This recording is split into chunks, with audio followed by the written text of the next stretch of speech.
Salut à tous, c'est Planck de la chaîne, bienvenue sur cette vidéo qui aujourd'hui va parler questiosophie, pnosophie et travail personnel. Euh, Vous savez très bien, moi je prône le fait que nous soyons en pouvoir limité, qu'on ait donc euh, un potentiel, des potentiels qui se découvrent. Ils ne sont pas forcément là à la base en train de se dire ah j'ai tout ça, c'est comme si on allait dans notre quête et notre recherche.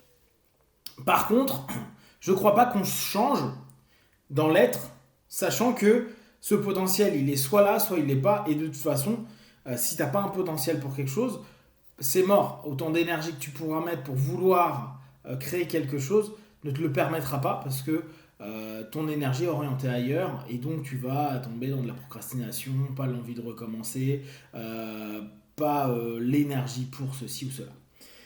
Dans le travail perso, il y a quelque chose qui dès lors devient particulièrement complexe à admettre, c'est que il y a des éléments de notre personnalité qui, comme euh, notre génétique, ne changent pas. Alors après, on pourrait me parler d'épigénétique, etc. Mais de façon générale, ta taille reste ta taille, la couleur de tes yeux reste la couleur de tes yeux.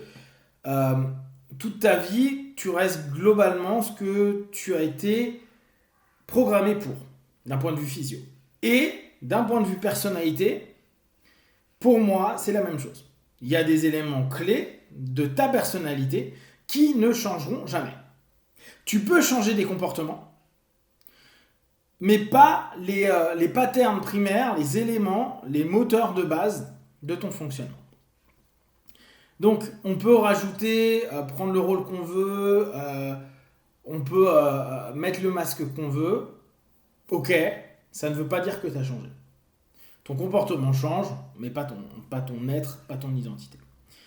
Dans ce cheminement-là, il y a quelque chose qui me l'a montré là il n'y a pas longtemps, c'est la console de jeu. Je me suis racheté un jeu il y a quelques jours et je joue un petit peu avec et je me suis rendu compte que ça a ramené hyper rapidement quelque chose qui, pourtant que je tente de travailler depuis que je suis enfant, qui est mon côté méga mauvais joueur. J'ai un côté, mais profondément mauvais joueur, qui en est hyper problématique parce que moi ça me frustre et ça me met dans de la violence. Donc en fait, mon côté mauvais joueur, qui m'emmène dans un sentiment d'impuissance, on va voir ça après, me rend donc en compensation violent. J'avais ça avec mon grand-père quand je jouais aux cartes avec lui quand j'étais gamin. J'avais ça au tennis, beaucoup, et au basket. Au tennis, j'éclatais mes raquettes quand je loupais une balle. Je les éclatais, c'est-à-dire que je ne pouvais plus jouer après. Et pareil, au basket, j'insultais les arbitres. Donc c'est vraiment, j'insultais mes coéquipiers après les arbitres. Avec mon frère, quand je jouais à Street Fighter 2, on avait la chance d'avoir une Super Famicom. J'éclatais la manette par terre. Et là, je rejoue à un jeu tout bête sur ma console. Et l'IA me bat, et ça m'énerve, et j'ai failli exploser ma Switch par terre. Et à plusieurs reprises, hein, pas qu'une seule fois. Et alors, encore plus en remarquant ce que ça me fait, en me disant, tiens, je continue à jouer, et à sentir tout mon corps faire, non, mais je vais niquer ce truc-là, je vais le défoncer, et dès que je perds, l'envie de briser tout. Et qu'importe que je me mette en transe avant, que je respire et tout, parce que je fais plein de tests, c'est mort. Mon côté mauvais joueur, donc ce qui fait vraiment partie de ma personnalité, qui donc réveille un sentiment d'impuissance. Je vous rappelle la logique adlérienne là-dessus. On a tous un sentiment d'impuissance qui peut devenir un complexe d'infériorité. Quoi, sentiment d'infériorité slash impuissance et complexe d'infériorité. Et ce qui est intéressant, c'est qu'on crée une compensation.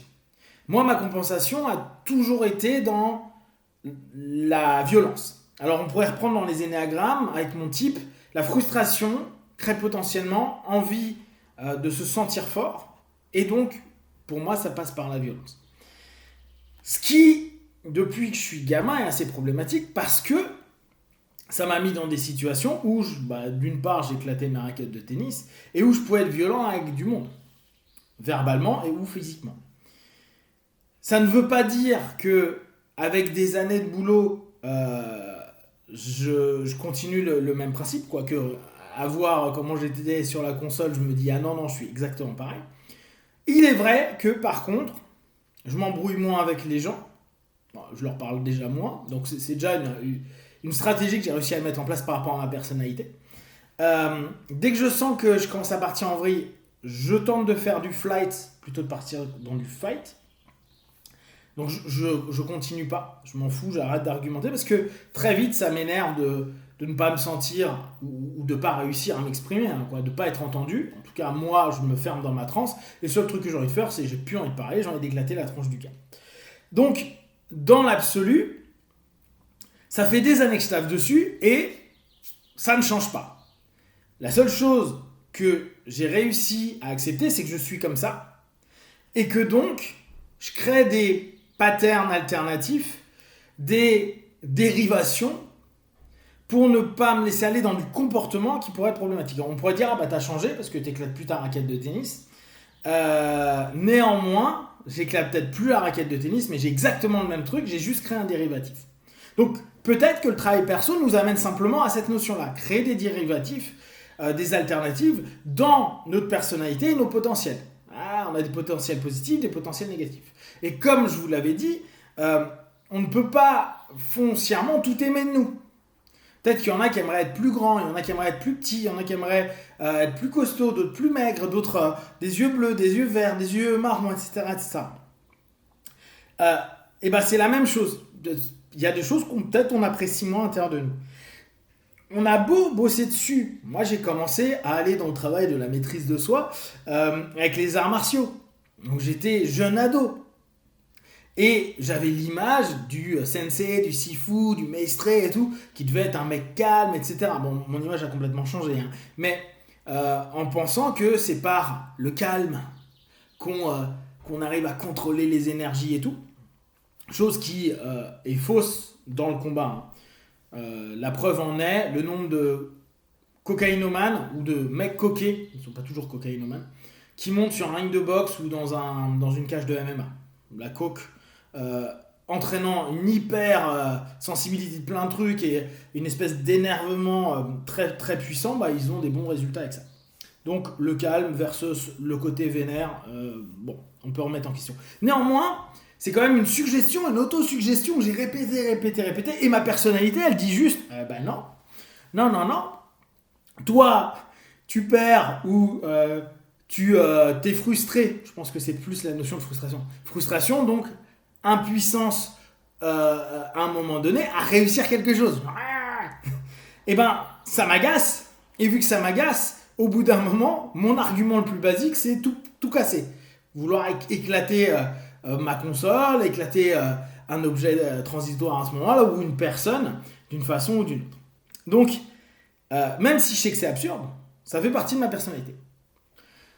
L'idée est de pouvoir accepter le fait que ça fait partie de moi. Comme vous avez certainement des éléments de votre personnalité qui sont ce qu'ils sont et que vous ne les changerez pas. Même si vous travaillez dessus depuis 5 ans, 10 ans, 15 ans. Moi, ça va faire 25 ans que je bosse sur ça. Ça ne bouge pas. Je suis dans ma personnalité pareil.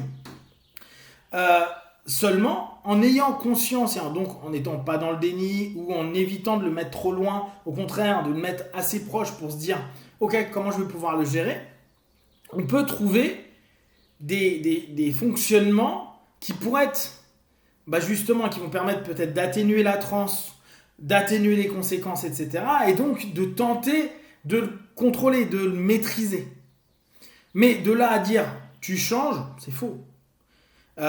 Ou ça a disparu, non. Et il y a beaucoup de personnes malheureusement qui viennent en cabinet en me disant j'aimerais changer ça de moi, ça je le déteste et je veux plus être comme ça. Mais tu seras toujours comme ça. Accepte que tu vas être comme ça. Le tout c'est que maintenant que tu prends conscience que tu es comme ça et que tu ne changeras pas ça, apprends à le chevaucher, apprends à ne plus te faire envoyer en l'air, apprends à le maîtriser.